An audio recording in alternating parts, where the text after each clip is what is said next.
ये national basketball finals का आखिरी मोमेंट है जहां देश की दो टॉप मोस्ट टीम्स एक दूसरे के खिलाफ खेल रही हैं और ये बास्केट से कर्नाटका फिर से आगे। शाबाश शाबाश, अभी भी 20 सेकंड बाकी है, हम अभी जीत सकते एक हैं। और बास्केट, कमाल का शॉट।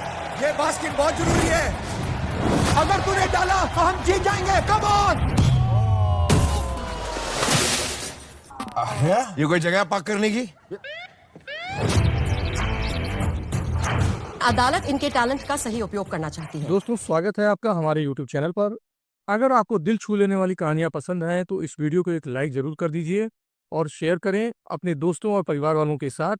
और अगर अब तक आपने इस चैनल को सब्सक्राइब नहीं किया है तो अभी कर लीजिए और बेल आइकन को भी दबा दीजिए ताकि हमारी नई वीडियो सबसे पहले आप तक पहुंच सके। अब बिना समय गंवाए शुरू करते हैं फिल्म सितारे जमीन पर की दिल छू लेने वाली कहानी। दोस्तों, ये कहानी है गुलशन की, जो एक गुस्सैल और जिद्दी बास्केटबॉल कोच है। उसे बच्चों को ट्रेनिंग देने की सजा मिलती है, लेकिन ये कोई आम बच्चे नहीं होते, बल्कि मानसिक रूप से विशेष यानी इंटेलेक्चुअली डिसेबल बच्चे होते हैं। गुलशन को शुरुआत में इन बच्चों को समझने में काफी दिक्कत होती है। कोई उसकी बात नहीं सुनता, कोई जवाब नहीं देता और कुछ तो उल्टा जवाब देने लगते हैं। ये बच्चे दिल से बहुत अच्छे होते हैं, लेकिन गुलशन को उनके साथ तालमेल बैठाने में बहुत परेशानी होती है। धीरे धीरे गुलशन को पता चलता है कि इन बच्चों की उम्र भले ही 18 से 23 साल की हो, लेकिन उनका मानसिक विकास लगभग 7-8 साल के बच्चों जैसा है। एक दिन गुलशन को अपनी मां के साथ एक फंक्शन में जाना होता है, जहां उसकी मुलाकात अपनी पत्नी सुनीता से होती है। अब हम जान पाते हैं कि गुलशन और सुनीता की शादी को कुछ समय हो चुका होता है, लेकिन हाल ही में उन दोनों के बीच झगड़ा हुआ और वो दोनों अलग अलग रह रहे हैं। सुनीता चाहती है कि उनका एक बच्चा हो, लेकिन गुलशन बच्चों को पसंद नहीं करता। उसकी सोच के पीछे एक गहरी वजह है। जब वह 9-10 साल का था, तब उसके पिता ने उसे और उसकी मां को छोड़ दिया था। तभी से गुलशन के मन में फादर सबसे नफरत है और वह कभी खुद पिता नहीं बनना चाहता। सुनीता उसे समझाती है कि वह अपने पिता जैसा नहीं है, लेकिन गुलशन नहीं मानता और गुस्से में वहां से चला जाता है।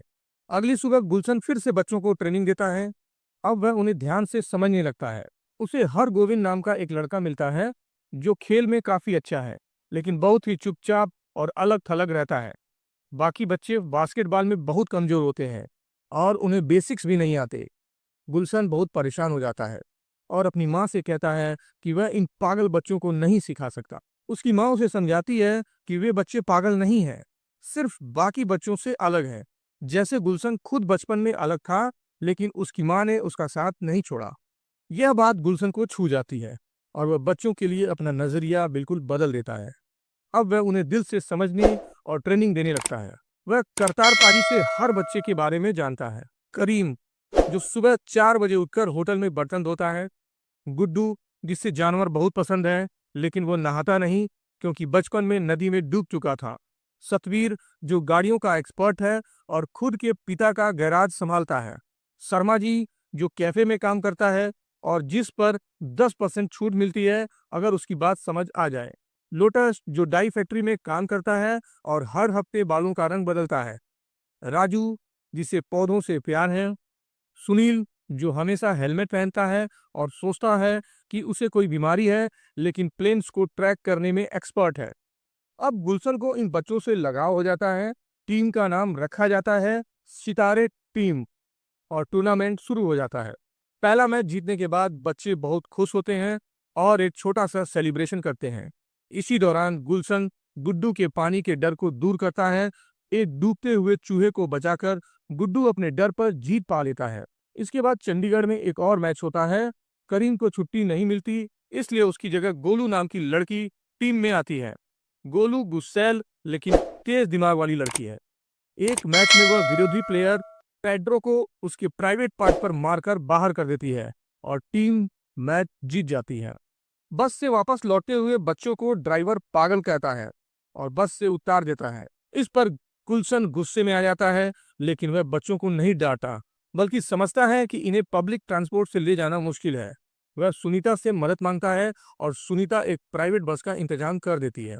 अब टीम लगातार मैच जीतती जाती है और सेमीफाइनल में पहुंच जाती है। सुनीता फिर से बच्चा चाहती है, लेकिन गुलशन इनकार कर देता है, ये कहते हुए कि अगर हमारा बच्चा भी इन जैसा निकला तो यह बात सुनील सुन लेता है और भावुक होकर कहता है, मैं नहीं चाहता मेरा बच्चा मेरे जैसा हो, लेकिन चाहता हूँ उसका पिता आपके जैसा हो। यह बात गुलशन को झकझोर देती है और वह बच्चों को दिल से अपनाने लगता है। वह उनका पूरा ख्याल रखता है, जूते के फीते बांधना, खाने का ध्यान रखना, हर चीज। सेमीफाइनल जीतने के बाद वह हर गोविंद को फिर से टीम में लाता है। हर गोविंद पहले अपनी टीम में हुई चीटिंग की वजह से टूट चुका था और किसी कोच पर भरोसा नहीं करता था, लेकिन गुलशन उसे भरोसा दिलाता है और वह फाइनल्स के लिए तैयार हो जाता है। अब बारी थी मुंबई में फाइनल्स खेलने की, लेकिन फंड खत्म हो चुका था और बच्चों को ट्रेन से ले जाना संभव नहीं था। गुलशन अपनी वाइफ के साथ प्लान बनाता है और करीम के होटल मालिक को डराकर उससे फंड दिलवाता है। सब बच्चे मुंबई जाते हैं। होटल की लिफ्ट से गुलशन का लिफ्ट का डर भी खत्म हो जाता है। फाइनल में विरोधी टीम बहुत मजबूत होती है और पहले हाफ में सितारे टीम काफी पीछे हो जाती है। गुलशन बच्चों को स्ट्रेटजी देता है, बॉल ऊपर से नहीं नीचे से पास करो। स्ट्रेटजी काम करती है और स्कोर 30-29 का हो जाता है। आखिरी सेकंड में करीम के पास बॉल आती है, लेकिन अपनी आदत के अनुसार वह बॉल को उल्टा फेंकता है और गोल मिस हो जाता है। टीम हार जाती है, लेकिन सारे बच्चे नाचने लगते हैं, खुशियां मनाते हैं जैसे जीत गए हों। गुलशन को समझ आता है कि असली जीत दिल से होती है, ट्रॉफी से नहीं। वह मानता है कि उसने इन बच्चों से बहुत कुछ सीखा है। गुलशन की सजा भी पूरी हो जाती है और उसे नेशनल टीम का हेड कोच बनने का ऑफर मिलता है, लेकिन वह सबसे पहले अपनी सितारे टीम को गुड बाय कहने आता है, जहां बच्चे उसके लिए फेयरवेल केक लाते हैं और सब खुशी से नाचते गाते हैं। तो दोस्तों, ये थी सितारे जमीन पर की पूरी कहानी। अगर आपको ये कहानी दिल को छू गई हो तो इस वीडियो को लाइक करें, शेयर करें और हमारे चैनल को सब्सक्राइब जरूर कर लें। कमेंट्स में लिखें दिल से सितारा, ताकि हम जान सके कि आप हमारे दिल के कितने करीब हैं। मैं मिलता हूं आपसे एक और बेहतरीन कहानी के साथ दोस्तों। तब तक के लिए धन्यवाद। अलविदा। जय हिंद।